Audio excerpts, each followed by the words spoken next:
This is published March 13th. Our time of looking into this is March 18th, 520. This one had not hit my news feed. Phoenix Coalitor had to say this headline out loud, and I said, what the fudge? And I went sniffing around. This is up on the Daily Kos, however you're pronouncing that. The U.S. hasn't been a progressive country in a long time. I don't need that part at all. I do not need that beginning part of the article, right? Because I'll end up just getting mad at them saying that stupid shit. There's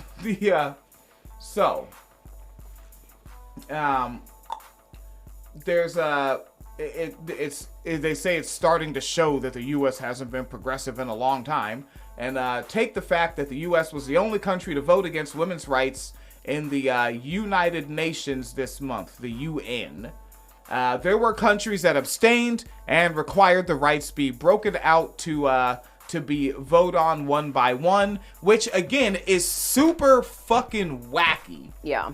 Like, just across the board, if a man is allowed to do it, a woman's allowed to do it, fucking period. They would think. Yeah, and abortions are none of your business if you're not the pregnant person. It's done. But Lou's like, nah, we need a la carte women's rights, yo.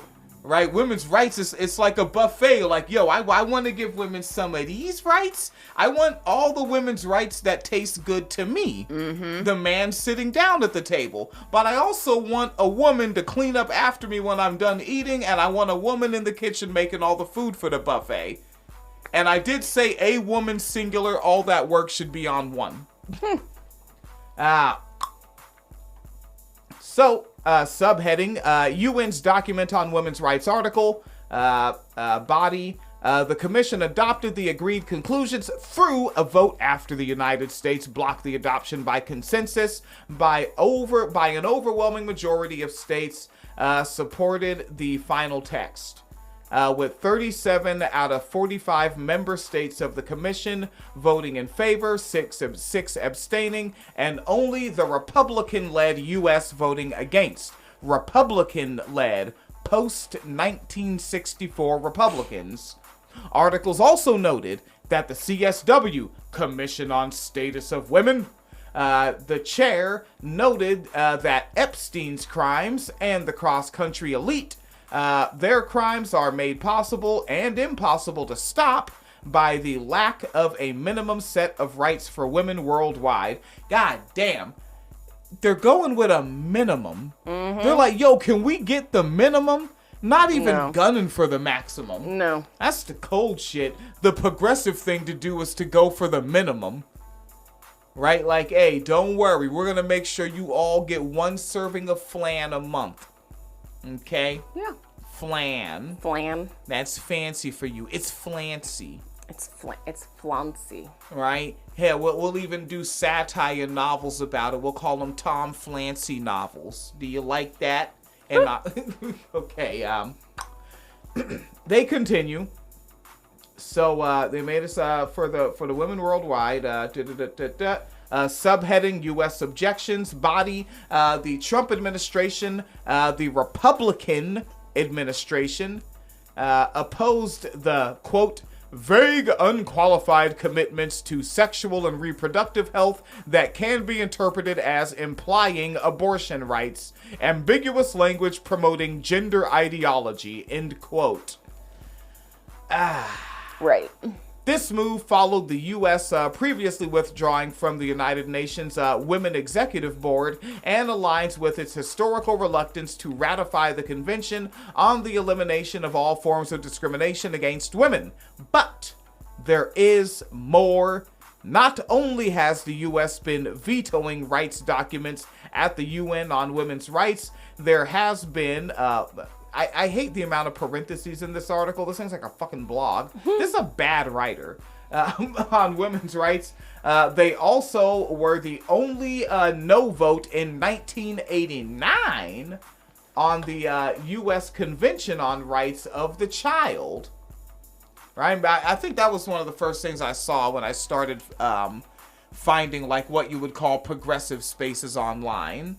was people talking about folks that see their children as their property, Yeah. as opposed to newly existing human beings that are members of their family. Right, exactly. Yeah. They have a bullet list here, 1 through 3, and this bullet list is the Republican U.S. reasons given for opposition. Because remember, in 1989, who was in office? Obama. Obama, Walker, Bush. We all know this. We all know this. All right. I really have. I hate how fucking Ronald Obama put those fucking Robomanomics in the 80s and sold all that crack. Fucking terrible. Terrible. Right? Obama Jr. did 9/11. We all know this. Right? His vice president, Joe Cheney, shot someone in the face for misspelling potato.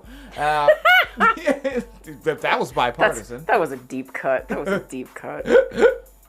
So this is the bullet list of the reasons given for opposition from the original Bush administration. And in 1989, this was his opening year. His only one. Sovereignty threats. Critics argue the CRC, Convention on the Rights of the Child, would override U.S. laws and diminish national sovereignty. I remember when Republicans were kind of pseudo-intellectually weaponizing that word. That's fun. Parental rights, which they're still screaming about in Virginia, about cis parents of assumed cis children overminding the business of cis parents with their transgender children. Parental rights, concerns that the best interest of the child standard could override parents' rights to guide the children's upbringing, education, and moral upbringing, which is like of course the administration that couldn't spell potato used the word upbringing twice in the same sentence. Of course they fucking did. This is who they were, man. This is who they are, man. They love the poorly educated. They are the poorly educated. And let's just note that what they were mad at, because this is in direct quotes, best interest of the child. We don't like that. We want parents' rights. I mean, what are you going to do? Let your child be gay? I mean... What are you going to do? Let your 11-year-old daughter who's been raped, like, get an abortion instead of dying in childbirth like a real woman? If to be the best, I have to let them be gay to do it, hell no. I'm going to therapize them in a conversion style. Their third bullet is ideological disagreements. Arguments that the CRC is used to promote controversial issues such as abortion rights or transgender rights for children, says the United States Mission to the Nations. So they were mad at... They were transphobic and we just didn't have the internet in 1989. Yep. Even with that episode of The Jeffersons out. Y'all some cold motherfuckers. Which, like, honestly, anytime I hear from the U.S., like, this is just my own thing, but, like, when I hear someone from the U.S. being anti-trans rights, but, like, not in the last maybe 10 years, but, like, in the 60s and the 70s and the 80s, I assume it's actually just anti-indigenous behavior. Oh. Yeah. Yeah. Yeah. Like, because I just see such a strong link there. Yeah, and they probably also, because this is the language they're using, and they didn't use a direct quote when they put transgender. So they were probably, it's the 80s, and so you gotta keep in mind, linear time exists. Yeah. So in the 80s, people born in the 40s were in their 40s. Yeah. Right? So they were probably thinking of this old word that may be outdated, transvestite. Yeah. They may have been talking about that. That too. They close out this somewhat poorly written article on Daily Kos, saying, honestly, it's the last point that I think is that's because this is a first-person narrative. And, a poorly written first-person narrative. So in their first-person narrative, they say, honestly, it's the last point that I think is the real sticker. Officially, no protections for trans kids has apparently been a U.S. position since 1989. The second point came from the religious right, the same folks who won't raise the age of consent, which in some of our states has no bottom number.